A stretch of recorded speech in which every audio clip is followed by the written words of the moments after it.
কোথায় নিয়ে যাচ্ছ? তুই মা তারার সবচেয়ে প্রিয় শিষ্যা। আমি যদি তোকে মায়ের হাতে তুলে দিতে পারি, তোর রক্তে মাকে স্নান করাতে পারি, তাহলে মা খুশি হবে, আমাকে বর দেবে। কুমারী ছটফট করতে থাকে, কিন্তু তান্ত্রিক তাকে শক্ত করে ধরে। সে মাটিতে এক বলির আসন তৈরি করে, কুমারীর গলা জোর করে আটকে দেয় যুদ্ধকাষ্ঠতে।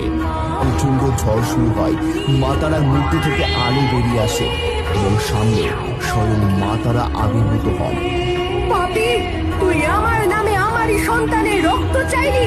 তোর এই অধর্মের জন্য আমি তোকে অভিশাপ দিচ্ছি।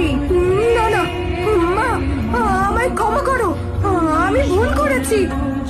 ক্ষমা অন্যায়ের ক্ষমা হয়, কিন্তু পাপের ক্ষমা নেই।